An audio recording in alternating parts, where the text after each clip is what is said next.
ಶ್ರೀರಾಮ ಜಯ ರಾಮ ಜಯ ಜಯ ರಾಮ ಶ್ರೀರಾಮ ಜಯ ರಾಮ ಜಯ ಜಯ ರಾಮ ಶ್ರೀರಾಮ ಜಯ ರಾಮ ಜಯ ಜಯ ರಾಮ ಶ್ರೀರಾಮ ಜಯ ರಾಮ ಜಯ ಜಯ ರಾಮ ಜಯ ರಾಮ ಶ್ರೀರಾಮ ಜಯ ರಾಮ ಜಯ ಜಯ ರಾಮ ಶ್ರೀರಾಮ ಜಯ ರಾಮ ಜಯ ಜಯ ರಾಮ ಶ್ರೀರಾಮ ಜಯ ರಾಮ ಜಯ ಜಯ ರಾಮ ಶಾರದೆ ಪಾಹಿ ಮಾಂ ಶಾರದೆ ಪಾಹಿ ಮಾಂ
ನಮಸ್ಕರಿಸ್ತಾ ಮೈಸೂರು ಮುರುಘನಾಥ ಸಭಾ ಸರ್ವ ಸದಸ್ಯರ ಪರವಾಗಿ ನೆರೆದಿರ್ತಕ್ಕಂತಹ ಎಲ್ಲ ಆಸ್ತಿಕ ಭಕ್ತ ಮಹಾಜನಗಳ ಪರವಾಗಿ ಗೌರವ ಪೂರ್ವಕವಾದಂತಹ ಸ್ವಾಗತವನ್ನು ಬಯಸ್ತೇವೆ.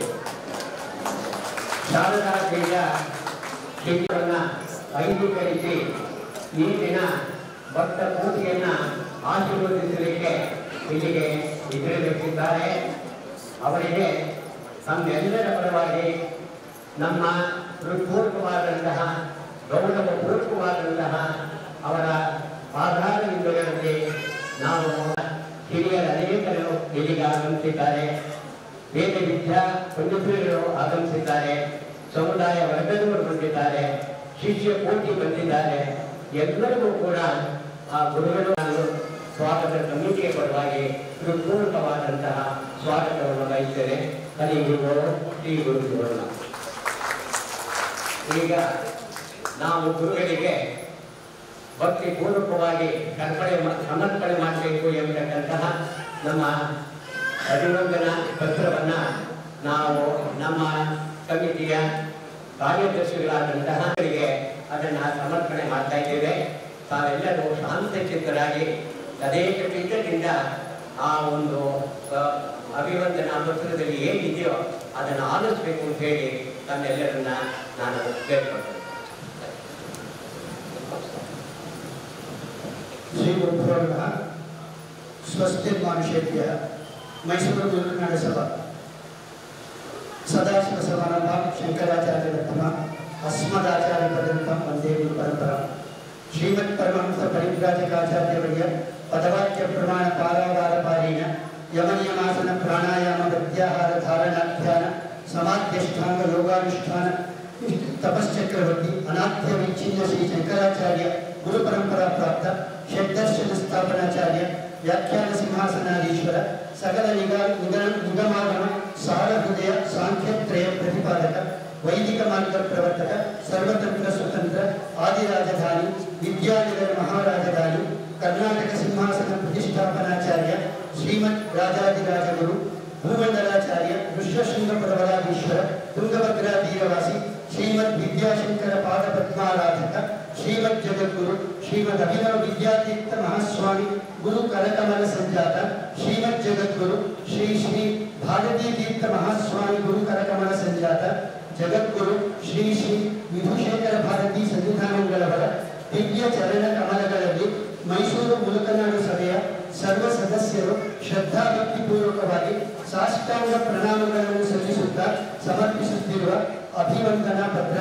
ಪರಮ ಪೂಜ್ಯರೇ, ತಾವು ಸಾತ್ವಿಕ ವಿದ್ವತ್ ಪರಂಪರೆಯ ಕುಟುಂಬದಲ್ಲಿ ಜನಿಸಿ ವೇದಾಧ್ಯಯನವನ್ನು ಪೂರ್ಣಗೊಳಿಸಿ ಶಾಸ್ತ್ರಾಧ್ಯಯನವನ್ನು ಮಾಡಲು ಶೃಂಗೇರಿಗೆ ಬಂದು ಶ್ರೀ ಶಾರದಾ ಪೀಠಾಧಿಪತಿಗಳಾದ ಜಗದ್ಗುರು ಶಂಕರಾಚಾರ್ಯ ಶ್ರೀ ಶ್ರೀ ಭಾರತೀ ತೀರ್ಥ ಮಹಾಸ್ವಾಮಿಗಳವರ ಆಶ್ರಯದಲ್ಲಿ ನಿರಂತರವಾಗಿ ಅಧ್ಯಯನಶೀಲರಾಗಿರಿ. ಅತ್ಯಲ್ಪ ಕಾಲದಲ್ಲಿಯೇ ಸಂಸ್ಕೃತ ಸಾಹಿತ್ಯ, ವ್ಯಾಕರಣ, ತರ್ಕ, ನ್ಯಾಯ, ಮೀಮಾಂಸಾ, ವೇದಾಂತ ಮುಂತಾದ ಶಾಸ್ತ್ರಗಳಲ್ಲಿ ಅನ್ಯಾಕೃಶ ಪಾಂಡಿತ್ಯವನ್ನು ಪಡೆದಿದ್ದೀರಿ. ತಮ್ಮ ಗುರುಭಕ್ತಿ, ವಿನಯ, ವೈರಾಗ್ಯ, ಪಾಂಡಿತ್ಯ, ಸ್ವಧರ್ಮ ನಿಷ್ಠೆ ಮುಂತಾದ ಸದ್ಗುಣಗಳನ್ನು ಮೆಚ್ಚಿಕೊಂಡ ಶ್ರೀ ಜಗದ್ಗುರು ಮಹಾಸನ್ನಿಧಾನಗಳವರು ತಮ್ಮನ್ನು ಉತ್ತರಾಧಿಕಾರಿ ಶಿಷ್ಯರನ್ನಾಗಿ ಸ್ವೀಕರಿಸಿರುವುದು ಶ್ರೀ ಶಾರದಾಂಬೆಯ ಅನುಗ್ರಹವೇ ಆಗಿದೆ. ಶ್ರೀಮಠದ ಹಿಂದಿನ ಜಗದ್ಗುರುಗಳವರನ್ನು ಅನುಸರಿಸಿ ತಾವು ಕೂಡ ಭಾರತದಾದ್ಯಂತ ವಿಜಯ ಯಾತ್ರೆಯನ್ನು ಕೈಗೊಂಡು ಅನೇಕ ಧರ್ಮ ಕಾರ್ಯಗಳನ್ನು ನಿರ್ವಹಿಸುತ್ತಾ ಆಸ್ತಿಕ ಭಕ್ತ ಮಹಾಜನರಿಗೆ ಆಶೀರ್ವಚನವನ್ನು ನೀಡುತ್ತಾ ಸಂಚಾರ ಮಾಡುತ್ತಿರುವುದು ಭಾರತದ ಸನಾತನ ಧರ್ಮದ ಭಾಗ್ಯವೇ ಆಗಿದೆ.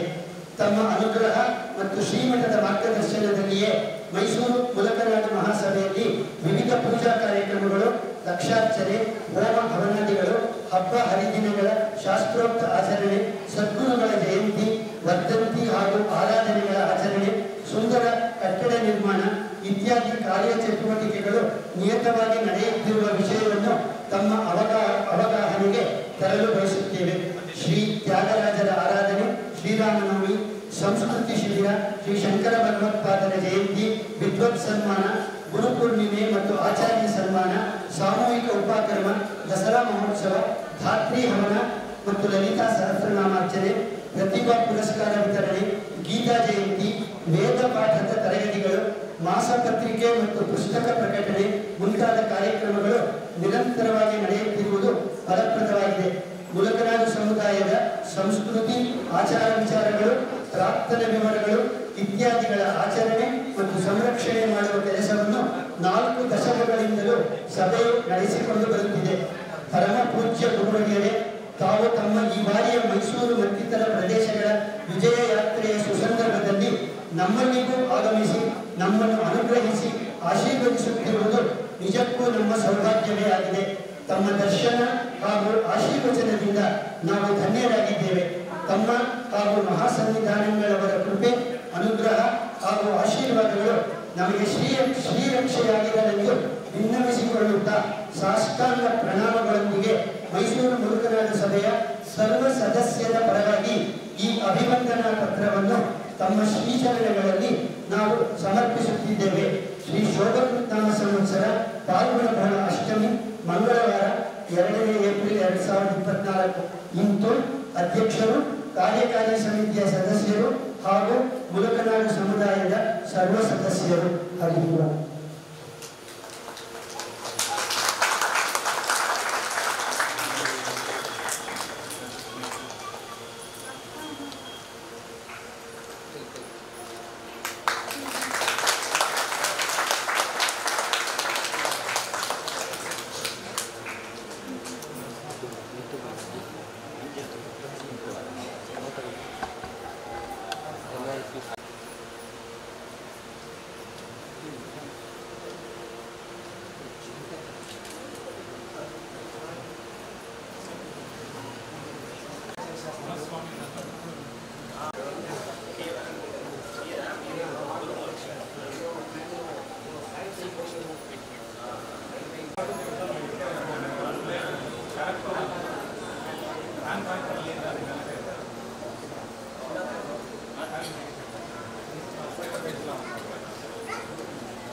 ಹಾಗೂ ಅನೇಕ ವಿಧವಾದಂತಹ ವಿಶಿಷ್ಟವಾದ ಸಾಧನೆಗಳನ್ನು ಮಾಡಿರ್ತಕ್ಕಂತಹ ಮಹಾತ್ಮರು ಜನಿಸಿರತಕ್ಕಂತಹ ಒಂದು ಪರಂಪರೆಯಾಗಿದೆ ಈ ನೂತನಾಡು ಬ್ರಾಹ್ಮಣ ಸಭಾ.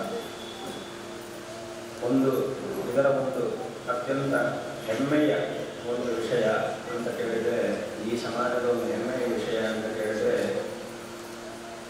ಜಗದ್ಗುರುಗಳು ಸಹ ಅವತರಿಸಿದಂತಹ ಒಂದು ಸಮಾಜ ಈ ಒಂದು ನೂತನಾಡು ಬ್ರಾಹ್ಮಣ ಸಮಾಜವಾಗಿದೆ. ಈ ದಕ್ಷಿಣಾಮನಾಯ ಸಂಜೆಯಲ್ಲಿ ಶಾರದಾ ಪೀಠವನ್ನು ಅಲಂಕರಿಸಿರ್ತಕ್ಕಂತಹ ಮಹಾಪುರುಷರು ಜಗದ್ಗುರು ವರೇಣ್ಯರು ಈ ಒಂದು ಅವರ ಪೂರ್ವಾಶ್ರಮದಲ್ಲಿ ಈ ಒಂದು ಸಮಾಜದಿಂದ ಬಂದಿರತಕ್ಕಂಥವರು ಆಗಿರುವುದು ಈ ಒಂದು ಸಮಾಜದ ಒಂದು ದೊಡ್ಡ ಸೌಭಾಗ್ಯವಾಗಿದೆ. ಅದಲ್ಲದೆ ಎಷ್ಟೋ ಜನ ವಿದ್ವಾಂಸರು, ಕೊಣಗಲ್ ರಾಮಶಾಸ್ತ್ರಿಗಳು, ಲಕ್ಷ್ಮೀನರಸಿಂಹಶಾಸ್ತ್ರಿಗಳು, ಕೊಣಗಲ್ ಲಕ್ಷ್ಮೀನರಸಿಂಹಶಾಸ್ತ್ರಿಗಳು ಮೊದಲಾದಂತಹ ದೊಡ್ಡ ದೊಡ್ಡ ವಿದ್ವಾಂಸರು ಸಹ ಒಂದು ಮೈಸೂರು, ಈ ಅತ್ಯಂತ ವಿಶಿಷ್ಟವಾದಂತಹ ಮೈಸೂರು ಮಹಾಸಂಸ್ಥಾನಕ್ಕೆ ಒಂದು ಅಲಂಕಾರದಂತೆ ಇದ್ದಂತಹ ಮಹಾ ವಿದ್ವಾಂಸರು ಈ ಒಂದು ಸಮಾಜದಿಂದ ಬಂದಿದ್ದು ಈ ಒಂದು ಸಮಾಜದ ಒಂದು ಅತ್ಯಂತ ಹೆಮ್ಮೆಯ ವಿಷಯವಾಗಿದೆ. ಇಂತಹ ಒಂದು ವಿಶಿಷ್ಟವಾದ ಇತಿಹಾಸವನ್ನು ಹೊಂದಿರತಕ್ಕಂತಹ ಈ ಸಮಾಜದಲ್ಲಿ ಭಗವಂತ ನಿಮಗೆಲ್ಲರಿಗೂ ಸಹ ಜನ್ಮವನ್ನು ಕೊಟ್ಟಿದ್ದಾನೆ. ಈ ರೀತಿಯಾದಂತಹ ಒಂದು ಸೌಭಾಗ್ಯವನ್ನು ಸರಿಯಾಗಿ, ಇದರ ಒಂದು ಮಹತ್ವವನ್ನು ಸರಿಯಾಗಿ ತಿಳಿದುಕೊಂಡು ಇದನ್ನು, ಈ ಒಂದು ಅವಕಾಶವನ್ನು ಸಾರ್ಥಕಪಡಿಸಿಕೊಳ್ಳಬೇಕಾದದ್ದು ಪ್ರತಿಯೊಬ್ಬರ ಕರ್ತವ್ಯವೂ ಆಗಿದೆ. ಹಿಂದಿನವರು ಎಷ್ಟು ದೊಡ್ಡ ಸಾಧನೆಗಳನ್ನು ಮಾಡಿದ್ದಾರೋ ಅದರೊಳಗೆ ಒಂದು ಸ್ವಲ್ಪವನ್ನಾದರೂ ನಾವು ಮಾಡಿದರೆ ಅದರಿಂದ ನಮ್ಮ ಜನ್ಮ ಸಾರ್ಥಕವಾಗುತ್ತೆ. ಅವರು ಮಾಡಿದಷ್ಟು ಎಲ್ಲರೂ ಮಾಡಬೇಕು ಅಂತಂದರೆ ಅದು ಪ್ರಾಯ ಸಾಧ್ಯವಾಗುವುದಿಲ್ಲ. ಆದರೂ ಅವರನ್ನು ನಾವು, ನಮ್ಮ ಹಿಂದಿನವರನ್ನು ಆದರ್ಶವಾಗಿ ಇಟ್ಟುಕೊಂಡು ಭಗವಂತ ಯಾವ ಸಂದರ್ಭದಲ್ಲಿ ಯಾವ ರೀತಿಯಾಗಿ ಮನುಷ್ಯರಿಗೆ ಒಂದು ಒಳ್ಳೆಯ ಅವಕಾಶವನ್ನು ಕೊಡ್ತಾನೋ ಹೇಳೋಕ್ಕಾಗುವುದಿಲ್ಲ. ಯಾವಾಗೋ ಒಂದು ಸಲ ಒಂದು ಉತ್ತಮವಾದಂತಹ ಅವಕಾಶ ಮನುಷ್ಯನಿಗೆ ಸಿಗುತ್ತೆ. ಆದರೆ ಅಂಥ ಒಂದು ಅವಕಾಶ ಸಿಕ್ಕಿದಾಗ ಅದನ್ನು ಸರಿಯಾಗಿ ತಿಳಿದುಕೊಂಡು ಅದನ್ನು ಸಾರ್ಥಕ ಮಾಡಿಕೊಳ್ಳಬೇಕಾದದ್ದು ಮನುಷ್ಯನ ಒಂದು ಆದ್ಯ ಕರ್ತವ್ಯವಾಗಿದೆ. ಅದಕ್ಕೆ ಒಂದು ಉಪನಿಷತ್ತಿನಲ್ಲಿ, ಚಾಂದೋಗ್ಯ ಉಪನಿಷತ್ತಿನಲ್ಲಿ, ಸಾಮ್ಯದಲ್ಲಿ ಚಾಂದೋಗ್ಯ ಉಪನಿಷತ್ತಿನಲ್ಲಿ ಒಂದು ಸಂದರ್ಭ ಬರುತ್ತೆ. ಅಲ್ಲಿ ಹಿಂದೆ ಒಬ್ಬ ಮಹಾರಾಜ ಇದ್ದ. ಆ ಮಹಾರಾಜ ತುಂಬ ಧಾರ್ಮಿಕನಾಗಿದ್ದ. ಎಲ್ಲರಿಗೂ ಚೆನ್ನಾಗಿ ದಾನವನ್ನು ಮಾಡ್ತಾ ಇದ್ದ ಮತ್ತು ವಿಶೇಷವಾಗಿ ಎಲ್ಲ ಕಡೆ ಅನ್ನದಾನವನ್ನು ತುಂಬ ಚೆನ್ನಾಗಿ ಮಾಡ್ತಾ ಇದ್ದ. ಅವನ ರಾಜ್ಯದಲ್ಲಿ ಎಲ್ಲ ಕಡೆ ಅನ್ನಛತ್ರಗಳನ್ನು ನಿರ್ಮಾಣ ಮಾಡಿಸಿ ಪ್ರತಿಯೊಂದು ಅನ್ನಛತ್ರದಲ್ಲೂ ವಿಶೇಷವಾಗಿ ಬಂದವರೆಲ್ಲರಿಗೂ ಹೊಟ್ಟೆ ತುಂಬ ಊಟವನ್ನು ಹಾಕ್ತಾ ಇದ್ದ. ತುಂಬ ದೊಡ್ಡ ಮಹಾರಾಜನಾಗಿ ಅವನ ಒಂದು ಧಾರ್ಮಿಕವಾಗಿ ಅವನು ಮಾಡಿರ್ತಕ್ಕಂತಹ ಅನೇಕ ಸಾಧನೆಗಳಿಂದ ಅವನ ಕೀರ್ತಿ ಎಲ್ಲ ಕಡೆಯೂ ಸಹ ಹರಡ್ತಾ ಇತ್ತು. ಅಂತಹ ಒಬ್ಬ ಮಹಾರಾಜನಾಗಿದ್ದ ಅವನು ಒಂದು ಸಲ ಇದರ ಒಂದು ಬೇಸಿಗೆಯ ಸಂದರ್ಭದಲ್ಲಿ ಅವನ ಭವನದ ಮೇಲ್ಭಾಗದಲ್ಲಿ ರಾತ್ರಿ ಹೊತ್ತು ಅಲ್ಲಿ ಸುತ್ತಾಡ್ತಾ ಇದ್ದ. ಸ್ವಲ್ಪ ಗಾಳಿಗೋಸ್ಕರ ಅಲ್ಲಿ ರಾತ್ರಿ ಓಡಾಡ್ತಾ ಇದ್ದ ಭವನದ ಮೇಲೆ.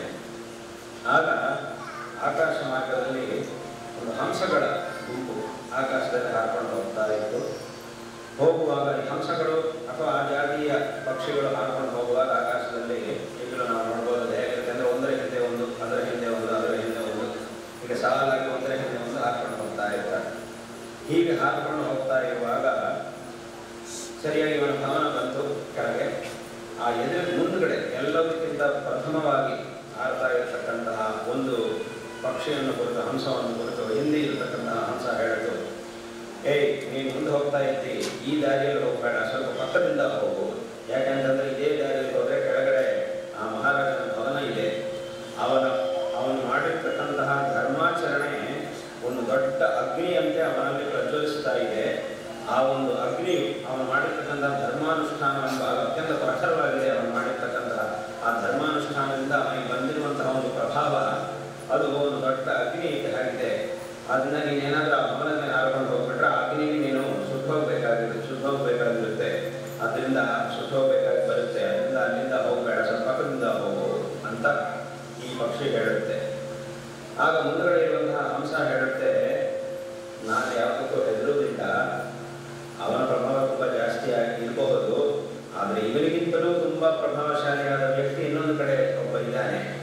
ಅವನಿಗೆ ಹೋಲಿಸಿದರೆ ಇವನ ಪ್ರಭಾವ ತುಂಬ ಕಡಿಮೆ, ಏನೂ ಇಲ್ಲವೇ ಇಲ್ಲ, ಲೆಕ್ಕಕ್ಕೆ ಇಲ್ಲ. ನಿಜವಾದಂತಹ ಪ್ರಭಾವ ಇನ್ನೊಂದು ಕಡೆ ಹೋಗ್ತಿದ್ದಾನಲ್ಲ, ಇನ್ನೊಂದು ಕಡೆ ಆ ವ್ಯಕ್ತಿ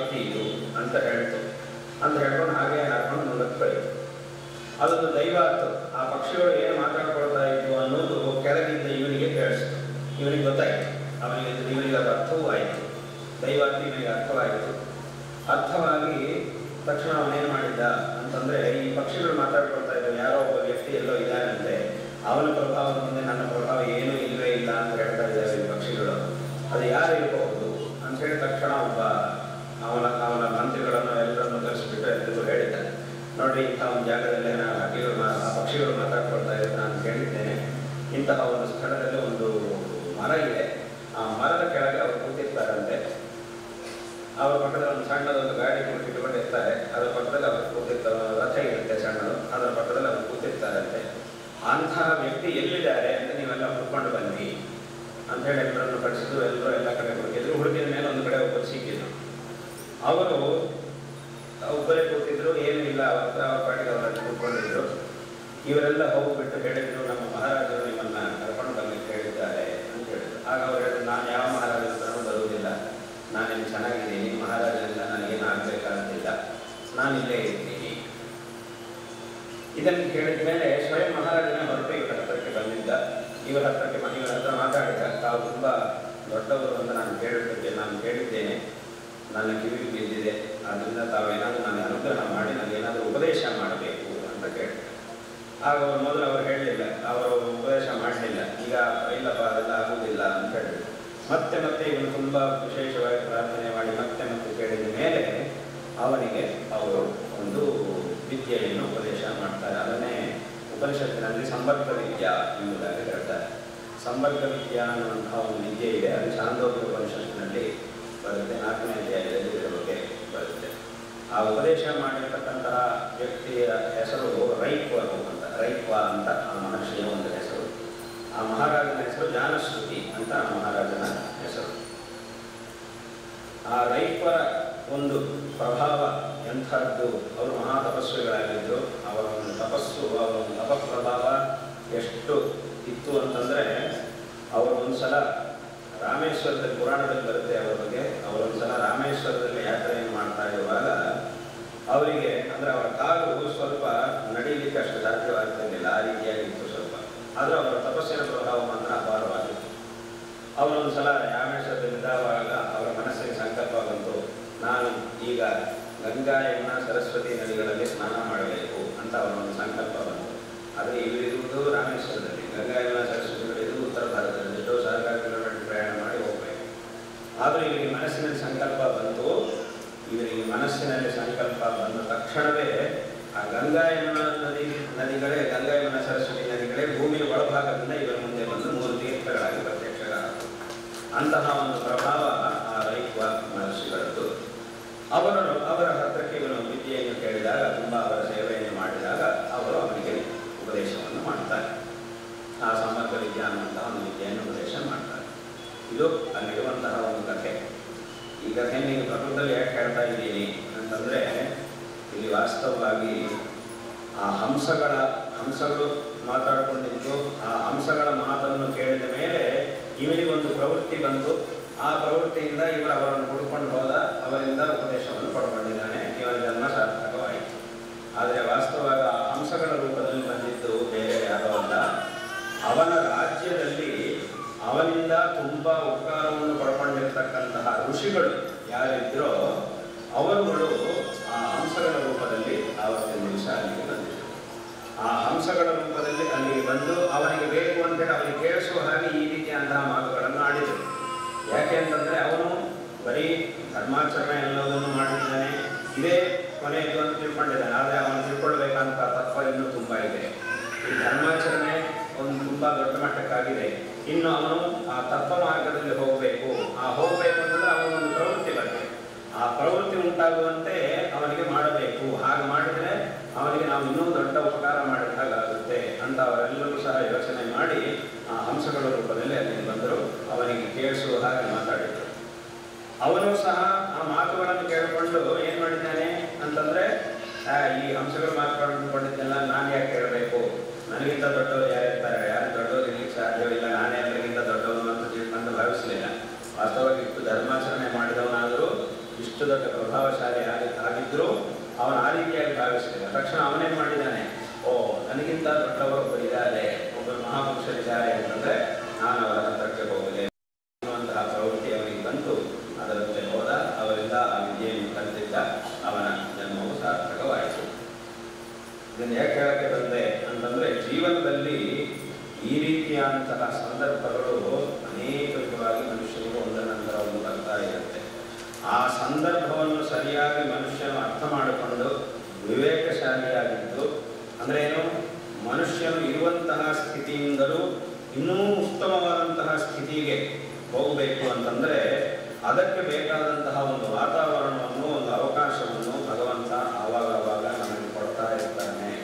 ಆದರೆ ನಾವು ಆ ಒಂದು ಸಂದರ್ಭವನ್ನು ಸರಿಯಾಗಿ ಅರ್ಥ ಮಾಡಿಕೊಂಡು ವಿವೇಕಶಾಲಿಗಳಾಗಿದ್ದು ಜೀವನದಲ್ಲಿ ಬರುವಂತಹ ಒಂದು ಉತ್ತಮವಾದಂತಹ ಸಂದರ್ಭಗಳನ್ನು ನಾವು ಸರಿಯಾಗಿ ತಿಳ್ಕೊಂಡು ಆ ಸಂದರ್ಭಗಳಲ್ಲಿ ಅದಕ್ಕೆ ತಕ್ಕಂತೆ ಇನ್ನೂ ನಾವು ಶ್ರೇಯವಂತರಾಗಬೇಕು ಅನ್ನುವಂತಹ ಒಂದು ಉದ್ದೇಶವನ್ನು ಇಟ್ಟುಕೊಂಡು ಉತ್ತಮವಾದಂತಹ ಕಾರ್ಯಗಳನ್ನು ಮಾಡುವುದರಲ್ಲಿ ಪ್ರವೃತ್ತರಾಗಬೇಕು. ತದ್ವಾರ ಆ ಭಗವಂತನ ಒಂದು ಅನುಗ್ರಹವು ನಮಗೆ ವಿಶೇಷವಾಗಿ ಪ್ರಾಪ್ತವಾಗುತ್ತೆ. ನಮ್ಮ ಜೀವನವೂ ಸಹ ಸಾರ್ಥಕವಾಗುತ್ತೆ. ಅಂದ್ರೇನು, ನಾನು ಉತ್ತಮವಾದಂತಹ ಸ್ಥಿತಿಗೆ ಬರಬೇಕು, ನಾನು ಒಳ್ಳೆಯ ಕೆಲಸಗಳನ್ನು ಮಾಡಬೇಕು ಅನ್ನುವಂತಹ ಒಂದು ಸಂಕಲ್ಪವನ್ನು, ದೃಢವಾದ ಸಂಕಲ್ಪವನ್ನು ನಾವು ಮನಸ್ಸಿನಲ್ಲಿ ಹೊಂದಿದರೆ ಅದಕ್ಕೆ ಬೇಕಾದಂತಹ ಒಂದು ವಾತಾವರಣವನ್ನು ಭಗವಂತನೇ ಸೃಷ್ಟಿ ಮಾಡ್ತಾನೆ. ನಮಗೆ ಬೇಕಾದಂತಹ ವಾತಾವರಣವು ಸಹ ನಮಗೆ ಸಿಗುತ್ತೆ. ಆದ್ದರಿಂದ ಈ ಒಂದು ಜೀವನದಲ್ಲಿ ಭಗವಂತ ಒಂದು ಉತ್ತಮವಾದ, ಈಗ ಆರಂಭದಲ್ಲಿ ನಾವು ಹೇಳಿದ ಹಾಗೆ ಇಂತಹ ಒಂದು ಸಮಾಜದಲ್ಲಿ ಜನಿಸುವಂತಹ ಒಂದು ಸೌಭಾಗ್ಯವನ್ನು ಭಗವಂತ ಕೊಟ್ಟಿದ್ದಾನೆ. ಈ ಒಂದು ಇದನ್ನು ನಾವು ವಿಶೇಷವಾಗಿ ಸಾರ್ಥಕ ಮಾಡಿಕೊಂಡು ನಮ್ಮ ಹಿಂದಿನವರು ನಮಗೆ ತೋರಿಸಿದಂತಹ ಒಂದು ಮಾರ್ಗವನ್ನು ಅನುಸರಿಸಿ ತದ್ವಾರ ನಮ್ಮ ಜೀವನವನ್ನು ಸಾರ್ಥಕ ಮಾಡಿಕೊಳ್ಳಬೇಕು ಅನ್ನುವಂತಹ ವಿಷಯವನ್ನು ಈ ಸಂದರ್ಭದಲ್ಲಿ ಹೇಳಬಯಸ್ತಾ ಇದ್ದೇವೆ. ಇದನ್ನೇ ಇಂತಹ ಒಂದು ಸನ್ಮಾರ್ಗವನ್ನು ಜನರಿಗೆ ತೋರಿಸುವುದಕ್ಕಾಗಿಯೇ ಜಗದ್ಗುರು ಶ್ರೀ ಆದಿಶಂಕರ ಭಗವತ್ಪಾದಾಚಾರ್ಯರು ಅವತಾರ ಮಾಡಿದರು. ಅವರು ಧರ್ಮೋದ್ಧಾರವನ್ನು ಮಾಡಿದರು. ಈ ಚತುರಾನ್ವಯ ಪೀಠಗಳನ್ನು ಸ್ಥಾಪನೆ ಮಾಡಿದರು. ಇವುಗಳಲ್ಲಿ ದಕ್ಷಿಣ ದಿಕ್ಕಿನಲ್ಲಿ ದಕ್ಷಿಣಾನ್ವಯ ಶೃಂಗೇರಿ ಶಾರದಾ ಪೀಠವು ಅತ್ಯಂತ ವಿಶಿಷ್ಟವಾದಂತಹ ಗುರು ಪರಂಪರೆಯಿಂದ ವಿರಾಜಮಾನವಾಗಿದೆ. ಇಂತಹ ಪರಂಪರೆಯಲ್ಲಿ ಬಂದಿರತಕ್ಕಂಥವರು ನಮ್ಮ ಪರಾಪರಗುರುಗಳು ಜಗದ್ಗುರು ಶ್ರೀ ಅಜ್ಞೋಜ, ಜಗದ್ಗುರು ಶ್ರೀ ಶ್ರೀ ಸತ್ಯಾನಂದ ಶಿವಾನಂದ ಭಾರತಿ ಮಹಾಸ್ವಾಮಿಗಳು ಮತ್ತು ನಮ್ಮ ಪರಮೇಶ್ವರ ಗುರುಗಳು ಜಗದ್ಗುರು ಶ್ರೀ ಚಂದ್ರಶೇಖರ ಭಾರತಿ ಮಹಾಸ್ವಾಮಿಗಳು ಮತ್ತು ನಮ್ಮ ಪರಮ ಗುರುಗಳು ಜಗದ್ಗುರು ಶ್ರೀ ಅಜ್ಞೋಜ ಮಹಾಸ್ವಾಮಿಗಳು ಇವರೆಲ್ಲರೂ ಸಹ ಅವರ ಪೂರ್ವಾಶ್ರಮದಲ್ಲಿ ಈ ಮುಲಕನಾಡು ಸಮಾಜದವರಾಗಿದ್ದು, ಸಭೆಯವರಾಗಿದ್ದು, ನಂತರ ವಿಶೇಷವಾಗಿ ಈ ಪೀಠವನ್ನು ಅಲಂಕರಿಸಿ ಸಮಸ್ತ ಜಗತ್ತಿಗೂ ಸಹ ಪರಮ ಪೂಜ್ಯರಾಗಿದ್ದಾರೆ, ಪ್ರಾತಸ್ಮರಣೀಯರಾಗಿದ್ದಾರೆ. ಅಂದರೆ ಭಗವಂತ ಇಲ್ಲಿ ಈ ಭೂಮಿಯಲ್ಲಿ ಧರ್ಮೋದ್ಧಾರ ಕಾರ್ಯಕ್ಕಾಗಿ ಬೇರೆ ಬೇರೆ ರೀತಿಯಲ್ಲಿ ಅವತಾರ ಮಾಡುವಾಗ ಒಂದೊಂದು ಸ್ಥಳವನ್ನು ಆಯ್ಕೆ ಮಾಡ್ಕೊಳ್ತಾನೆ, ಒಂದೊಂದು ಸ್ಥಾನವನ್ನು ಆಯ್ಕೆ ಮಾಡ್ಕೊಳ್ತಾನೆ. ಭಗವಂತ ಶ್ರೀರಾಮಚಂದ್ರ ಅವತಾರ ಮಾಡಬೇಕು ಅಂತಂದರೆ ದಶರಥನಿಗೆ ಮಗನಾಗಿ ಅಯೋಧ್ಯ ಕ್ಷೇತ್ರದಲ್ಲಿ ಅವತಾರ ಮಾಡಿದ್ದಾನೆ. ಶ್ರೀಕೃಷ್ಣ ಪರಮಾತ್ಮ ಮಥುರಾ ಕ್ಷೇತ್ರದಲ್ಲಿ ಅವತಾರ ಮಾಡಿದ್ದಾನೆ. ಶಂಕರ ಭಗವತ್ಪಾದಾಚಾರ್ಯರು ಆರ್ಯಾಂಬ ಶಿವಗುರುಗಳ ಪುತ್ರರಾಗಿ ಕೇರಳದಲ್ಲಿ ದಕ್ಷಿಣ ಭಾರತದಲ್ಲಿ ಅವತಾರ ಮಾಡಿದರು. ಹೀಗೆ ಒಂದೊಂದು ಕಡೆ ಭಗವಂತ ತನ್ನ ಅವತಾರದ ಸ್ಥಾನವನ್ನು ಭಗವಂತ ಆಯ್ಕೆ ಮಾಡಿಕೊಂಡು ಅವರಿಗೆ ವಿಶೇಷವಾಗಿ ಅನುಗ್ರಹ ಮಾಡ್ತಾನೆ.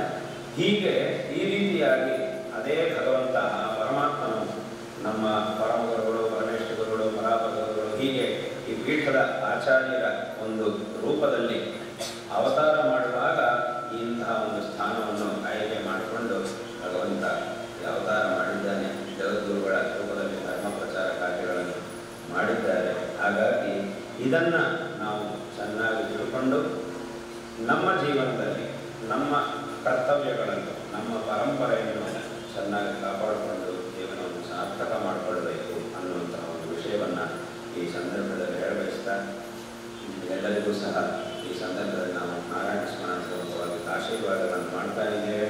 ವಿಶೇಷವಾಗಿ ಈ ದಕ್ಷಿಣಾನ್ವಯ ಶೃಂಗೇರಿ ಶಾರದಾ ಪೀಠದ ಆಚಾರ್ಯರ ವಿಷಯದಲ್ಲಿ ಅಪಾರವಾದಂತಹ ಗುರುಶಿಷ್ಯ ಸಂಬಂಧ, ಒಂದು ವಿಶಿಷ್ಟವಾದಂತಹ ಗುರುಶಿಷ್ಯ ಸಂಬಂಧವನ್ನು ಹೊಂದಿರತಕ್ಕಂತಹ ಒಂದು ವಿಶಿಷ್ಟವಾದ ಸಮಾಜವಾಗಿದೆ ಈ ಮಂಗನಾಡು ಬ್ರಾಹ್ಮಣ ಮಹಾಸಭೆಯು.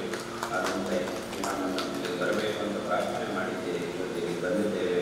ನಿಮಗೆಲ್ಲರಿಗೂ ಸಹ ಈ ಸಂದರ್ಭದಲ್ಲಿ ಆಶೀರ್ವಾದಗಳನ್ನು ತಿಳಿಸ್ತಾ, ಇದರ ಅಧ್ಯಕ್ಷರು ಮತ್ತು ಅವರ ಜೊತೆಗಿರ್ತಕ್ಕಂತಹ ಎಲ್ಲರಿಗೂ ಸಹ ಈ ಸಂದರ್ಭದಲ್ಲಿ ನಾವು ಆಶೀರ್ವಾದಗಳನ್ನು ತಿಳಿಸ್ತಾ ಇದ್ದೇವೆ. ಮತ್ತು ಇದರಿಂದ ಉತ್ತಮವಾದಂತಹ ಕೆಲಸಗಳು ನಿರಂತರ ನಡೀತಾ ಇರಲಿ. ಈಗಾಗಲೇ ಅವರು ಅದನ್ನು ಭಾಷಣ ಮಾಡ್ತಾ ಎಲ್ಲ ಹೇಳಿದ್ರೆ ಏನೇನು ಕಾರ್ಯಕ್ರಮಗಳು ನಡೀತಾ ಇವೆ ಇತ್ಯಾದಿಗಳ ಬಗ್ಗೆ ಸಂಕ್ಷಿಪ್ತವಾಗಿ ಎಲ್ಲವನ್ನೂ ಸಹ ತಿಳಿಸಿದ್ದಾರೆ. ಇದೇ ರೀತಿಯಾಗಿ ಈ ಕಾರ್ಯಕ್ರಮಗಳು ನಿರಂತರ ನಡೀತಾ ಇವೆ. ಎಲ್ಲರಿಗೂ ಸಹ ಆ ಧರ್ಮ ಜಾಗೃತಿ ಉಂಟು ಮಾಡುವಂತಹ ಕಾರ್ಯಗಳು ಮತ್ತು ಧರ್ಮಾಚರಣೆಗಳು ನಿರಂತರ ನಡೀತಾ ಇರಲಿ ಎಂಬುದಾಗಿ ಹೇಳ್ತಾ ಮತ್ತೊಮ್ಮೆ ಎಲ್ಲರಿಗೂ ಸಹ ಆಶೀರ್ವಾದಗಳನ್ನು ಮಾಡಿ ಈ ಮಾತು ಹರ ನಮಃ ಪಾರ್ವತೀಪತಯೇ. जगद्गुरु श्री श्री भारती तीर्थ महाराज की जगद्गुरु प्रतिष्ठिता तस्य प्रगतिरस्य अपरस्महे ಮೈಸೂರು ವರ್ತಮಾನ ಸಭಾವತಿಯಿಂದ ಮಾಡಿದ ಗುರುಚರಣಾರವಿಂದ ಕಾಣಿಕೆ.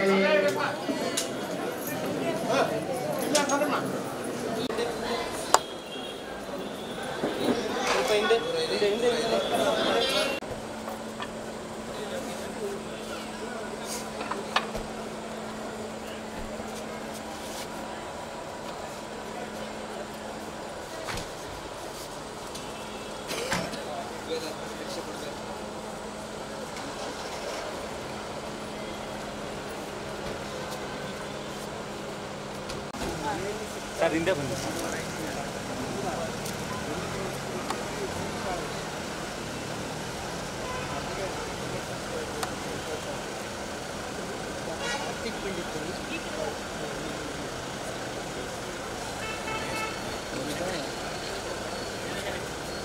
ಮಡ್ಮೇಲೆ ಸಿಕ್ತಿತ್ತು